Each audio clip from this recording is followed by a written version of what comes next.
अब हम आपको आज 1 नहीं, 2 नहीं, 5 नहीं, 10 नहीं, 12 सबूत दिखाएंगे जो इस घटना के पीछे एक बहुत बड़े षड्यंत्र की तरफ इशारा करते हैं। और हमें ऐसे सबूत मिले हैं जिनसे पता चलता है कि प्रधानमंत्री मोदी को फिरोजपुर में फ्लाईओवर पर घेरने की साजिश अचानक नहीं हुई थी, ये सुनियोजित थी और ये साजिश 1 जनवरी को ही बना ली गई थी।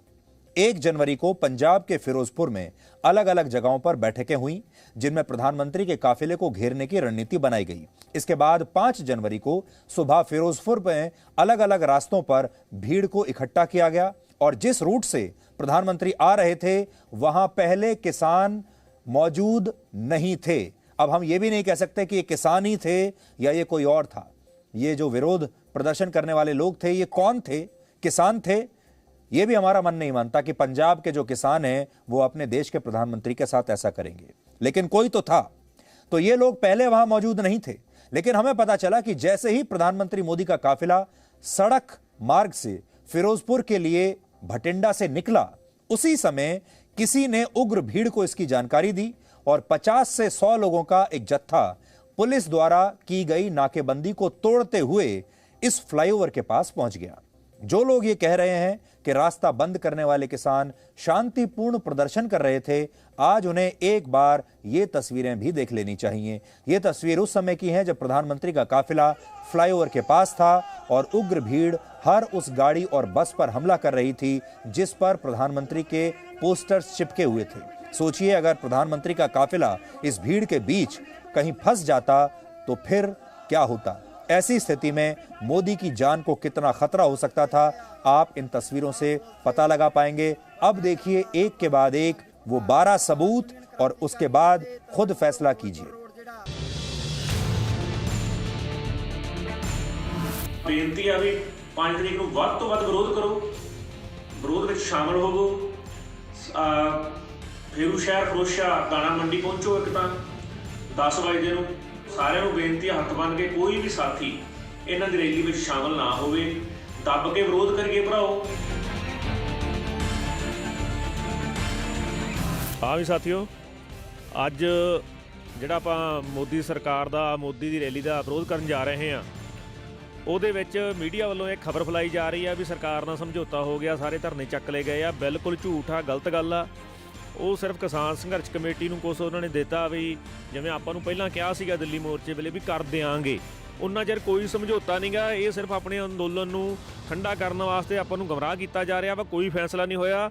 ਸਾਰੇ ਵੀਰ ਵੱਧ ਤੋਂ ਵੱਧ ਗਿਣਤੀ 'ਚ ਵਿਰੋਧ ਕਰਨ ਵਾਸਤੇ ਪਹੁੰਚੋ। ਜਿਹੜੀਆਂ ਗੱਡੀਆਂ ਰੋਕੀਆਂ ਗਈਆਂ ਉਹਨਾਂ ਨੂੰ ਇਹੀ ਕਹਿਤਾ ਵੀ ਜਿੱਥੇ ਤੁਹਾਨੂੰ ਰੋਕਿਆ ਉੱਥੇ ਜਾਮ ਲਾ ਲਓ।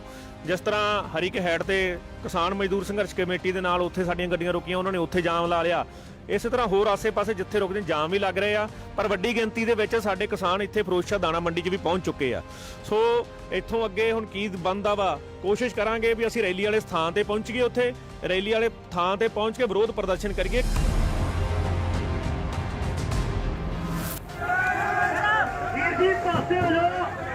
ਅਸੀਂ ਤੁਹਾਨੂੰ ਹੱਥ ਜੋੜ ਕੇ ਬੇਨਤੀ ਕਰਦੇ ਹਾਂ ਕਿ ਅਸੀਂ ਤੁਹਾਡੇ ਨਾਲ ਕਿਸੇ ਤਰ੍ਹਾਂ ਦਾ ਤਕਾਉ ਨਹੀਂ ਕਰਦੇ। ਤੁਸੀਂ ਸਾਡੇ ਧੀਆਂ ਪੁੱਤਰ ਸਾਡੇ ਘਰਾਂ ਦੇ ਵਿੱਚ ਆਓ। ਸਾਨੂੰ ਮਜਬੂਰ ਨਾ ਕਰੋ।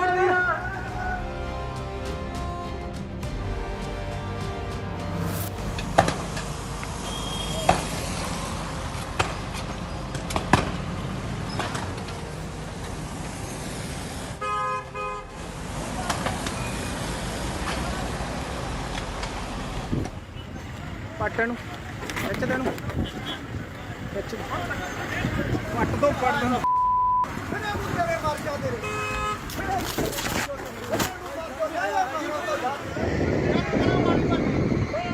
ਸ਼ਰਮ ਕਰੋ ਮਾੜੀ ਮੋਟੀ ਲਿਆਓ ਜਾ ਕੇ ਪੜਾ ਤੁਹਾਡਾ ਜਨਮ ਪੜਾ ਪਾਕੇ ਅੱਲਾਹ ਕਰਾ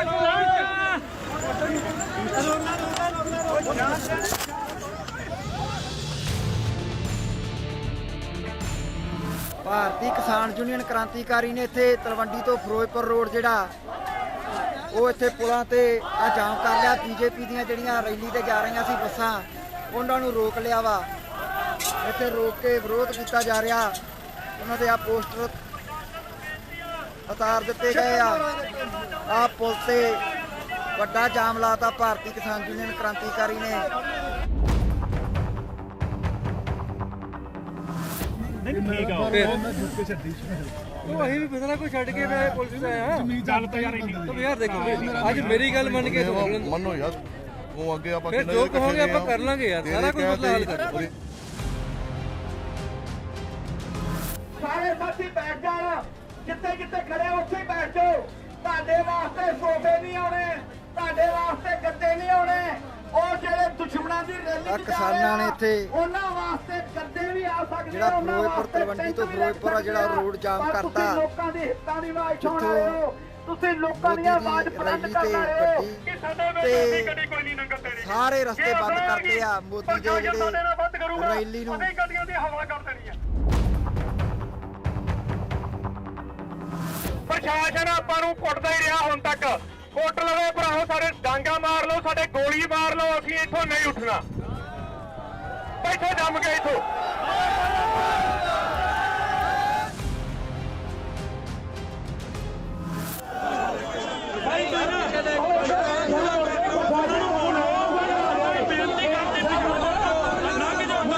ਕਿਸਾਨ ਮਜ਼ਦੂਰ ਮੁਲਾਜ਼ਮ ਦੁਕਾਨਦਾਰ ਭਾਈਚਾਰਾ ਜਿੰਦਾਬਾਦ। ਪਿੱਛੇ ਜਾ ਪਿੱਛੇ ਸਾਰੇ ਸਾਥੀਆਂ ਨੂੰ ਬੇਨਤੀ ਆ ਵੀ ਘਬਰਾਓ ਨਾ। ਸਭ ਤੋਂ ਵੱਡੀ ਜਿੱਤ ਭਰਾਓ ਤੁਹਾਡੀ ਅੱਜ। ਬੋਲੀ ਚਲੋ। ਪਹਿਲਾਂ ਵੱਖ-ਵੱਖ ਥਾਵਾਂ ਤੋਂ ਵੱਖ-ਵੱਖ ਗੱਲਾਂ ਆਉਂਦੀਆਂ ਰਹੀਆਂ, ਪਰ ਆਪਾਂ ਪੂਰੀ ਤਸੱਲੀ ਕੀਤੀ। ਮੋਦੀ ਸੈਣੀ ਵਾਲੇ ਕੋਈ ਬਾਂਗੇਰ ਲਾ ਗਿਆ, ਰੈਲੀ 'ਚ ਨਹੀਂ ਆਇਆ, ਭੱਜ ਗਿਆ।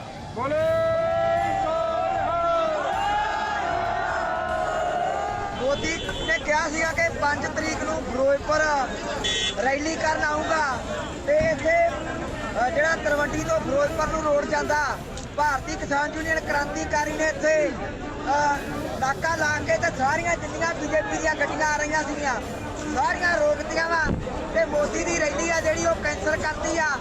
ਮੀਂਹ ਦੇ ਵਿੱਚ ਵਰਦੇ ਮੀਂਹ ਦੇ ਵਿੱਚ ਸਾਰੇ ਵਰਕਰ ਛੋਦੇ ਕਿਸਾਨ ਡਟੇ ਰਹੇ ਆ।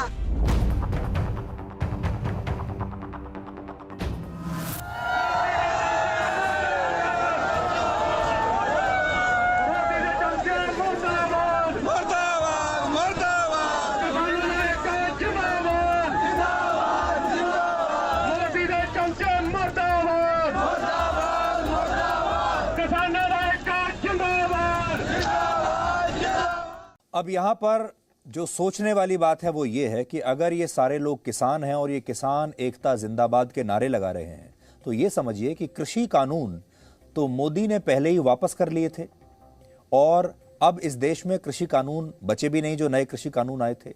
तो जब सारे कृषि कानून मोदी सरकार ने वापस कर लिए तो अब किस चीज का प्रदर्शन हो रहा है, अब किस चीज का विरोध हो रहा है? अगर ये किसान हैं तो अब इन्हें किस चीज की तकलीफ है जब सारे कानून तो वापस कर लिए? तो इसका एक तो मतलब यह हो सकता है कि अगर ये किसान है तो इन्हें कोई लेकर आया है और ये बिना बात का विरोध कर रहे हैं क्योंकि अब कृषि कानून बचे ही नहीं है। दूसरी बात यह भी हो सकती है कि ये किसान है ही नहीं और किसान बनकर कुछ और करने के लिए आए हैं। लेकिन आज आपको यह भी समझना चाहिए कि इस घटना को हमें इतनी गंभीरता से क्यों लेना चाहिए, और अगर यह घटना परंपरा बन गई तो यह भारत के संवैधानिक ढांचे को खतरे में डाल सकती है। इस घटना के तुरंत बाद खालिस्तान के समर्थकों ने जश्न मनाना शुरू कर दिया और कहा, यह ध्यान से सुनिएगा, कहा कि तिरंगा थामने वाले लोगों को पंजाब से वापस जाना पड़ेगा। इसका एक मतलब यह होता है कि पंजाब में अब आप तिरंगा नहीं लहरा सकते। इनमें सबसे पहला वीडियो एक जोकर टाइप नेता है, उसका नाम है गुरपतवंत सिंह पन्नू। वो अक्सर अपने वीडियोस डालता रहता है। वैसे तो हम उसके वीडियो कभी दिखाते नहीं क्योंकि उसे गंभीरता से लेने की बात नहीं है, लेकिन इस आदमी ने भी इस घटना के बाद एक वीडियो डाला है और ये सिक्स फॉर जस्टिस नाम के एक खालिस्तानी संगठन का नेता है। और कल जब फिरोजपुर से खबर आई कि प्रधानमंत्री का काफिला वहां खुली सड़क पर 20 मिनट तक फंसा रहा, तब इस आदमी ने अपने एक वीडियो में कहा कि यह घटना पंजाब को भारत से तोड़कर खालिस्तान बनाने की एक नई शुरुआत है और पंजाब के लोगों ने इस पर अपना जनमत दे दिया है। गुरपतवंत सिंह पन्नू वही खालिस्तानी नेता है जिसने किसान आंदोलन के दौरान भी पंजाब के अलावा पश्चिम बंगाल और महाराष्ट्र के मुख्यमंत्रियों को भारत से अलग होने के लिए आंदोलन शुरू करने के लिए कहा था। जिस खालिस्तानी संगठन सिक्स फॉर जस्टिस का यह नेता है, उसने 26 जनवरी 2021 को लाल किले पर हुई हिंसा से पहले यह ऐलान किया था कि जो व्यक्ति लाल किले पर खालिस्तान का झंडा लहराएगा उसे यह संगठन 2 करोड़ रुपए का इनाम देगा।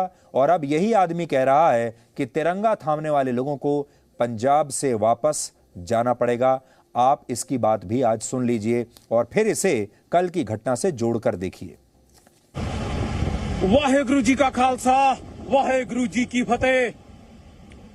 मोदी ते भारती हुकूमत सुन ले, ਅੱਜ 5 ਜਨਵਰੀ ਪੰਜਾਬ ਦੇ ਵਿੱਚ ਆਜ਼ਾਦ ਖਾਲਿਸਤਾਨ ਰੈਫਰੈਂਡਮ ਦੀ ਮੁਹਿੰਮ ਉਦੋਂ ਸ਼ੁਰੂ ਹੋ ਗਈ ਜਦੋਂ ਤਿਰੰਗੇ ਵਾਲੇ ਪੰਜਾਬ ਨੂੰ ਛੱਡ ਕੇ ਦਿੱਲੀ ਵਾਪਸ ਪਹੁੰਚ ਗਏ ਤੇ ਖੰਡੇ ਤੇ ਕੇਸਰੀ ਵਾਲਿਆਂ ਨੇ ਅੱਜ ਉਸ ਜਗ੍ਹਾ ਤੋਂ ਮੋਦੀ ਦੇਸ਼ ਦਾ ਪ੍ਰਧਾਨ ਮੰਤਰੀ ਨੰਗੇ ਪੈਰੀ ਵਾਪਸ ਪਹੁੰਚਾ ਦਿੱਤਾ। ਪੰਜਾਬ ਆਜ਼ਾਦੀ ਵੱਲ ਚੱਲ ਚੁੱਕਾ ਹੈ। ਇਸ ਦਾ ਫੈਸਲਾ ਅੱਜ ਪੰਜਾਬ ਨੇ ਕੀਤਾ ਹੈ ਔਰ ਮੋਦੀ ਤੇ ਦੇਸ਼ ਸੁਣ ਲੈ। ਇੰਦਰਾ ਗਾਂਧੀ ਹਥਿਆਰਾਂ ਨਾਲ ਆਈ ਸੀ, ਹਥਿਆਰਾਂ ਨਾਲ ਮੋੜ ਦਿੱਤੀ। ਤੁਸੀਂ ਅੱਜ ਦਹਿਸ਼ਤਗਰਦੀ ਪੰਜਾਬ ਦੇ ਵਿੱਚ ਕਰਨ ਆਏ ਸੀ ਪਰ ਪੰਜਾਬ ਨੇ ਸ਼ਾਂਤਮਈ ਢੰਗ ਨਾਲ ਮੋੜਿਆ। ਖਾਲਿਸਤਾਨ ਰੈਫਰੈਂਡਮ ਦੀ ਮੁਹਿੰਮ ਵੋਟਾਂ ਦੀ ਮੁਹਿੰਮ ਵੋਟਾਂ ਦੀ ਹੈ, ਬੰਬਾਂ ਦੀ ਨਹੀਂ ਹੈ। ਇਹਨਾਂ ਵੋਟਾਂ ਰਾਹੀਂ ਅਸੀਂ ਪੰਜਾਬ ਨੂੰ ਭਾਰਤ ਦੇ ਕਬਜ਼ੇ ਚੋਂ ਆਜ਼ਾਦ ਕਰਾਉਣਾ ਹੈ। ਪੰਜਾਬ ਨੇ ਅੱਜ ਮੋਹਰ ਲਾਤੀ ਹੈ ਇਸ ਗੱਲ ਤੇ ਕਿ ਆਉਣ ਵਾਲੇ ਸਮੇਂ ਦੇ ਵਿੱਚ ਅਸੈਂਬਲੀ ਚੋਣਾਂ ਦੇ ਬਰਾਬਰ ਖਾਲਿਸਤਾਨ ਰੈਫਰੈਂਡਮ ਦੀ ਮੁਹਿੰਮ ਚੱਲੇਗੀ ਤੇ ਜਿਹੜੀ ਵੀ ਰਾਜਨੀਤਿਕ ਪਾਰਟੀ, ਚਾਹੇ ਉਹ ਕਾਂਗਰਸ ਚੰਨੀ ਹੈ, ਚਾਹੇ ਉਹ ਸਿੱਧੂ ਹੈ, ਚਾਹੇ ਉਹ ਬੀਜੇਪੀ ਹੈ, ਚਾਹੇ ਇਹ ਝਾੜੂ ਵਾਲੇ ਹੈ, ਜਿਹੜਾ ਕੇਸਰੀ ਦੇ ਖਿਲਾਫ ਖੜਿਆ ਉਹਦੇ ਤੇ ਖੰਡੇ ਦੀ ਮੋਹਰ ਲੱਗੇਗੀ ਤੇ ਤਿਰੰਗੇ ਵਾਲੇ ਜਾਣਗੇ ਦਿੱਲੀ। ਵਾਹਿਗੁਰੂ ਜੀ का खालसा, वाहिगुरु जी की फतेह।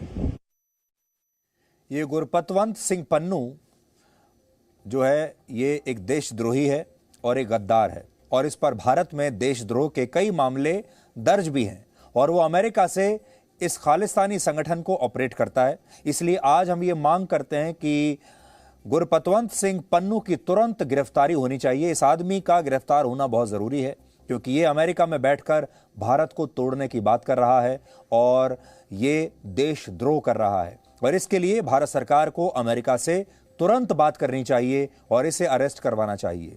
अमेरिका जो खुद को लोकतंत्र का चैंपियन मानता है उसे भी यह सोचना चाहिए कि उसकी जमीन से भारत को तोड़ने की साजिशें रची जा रही हैं और अगर इन्हें रोकना है तो इसके लिए पन्नू का गिरफ्तार होना बहुत ही जरूरी है।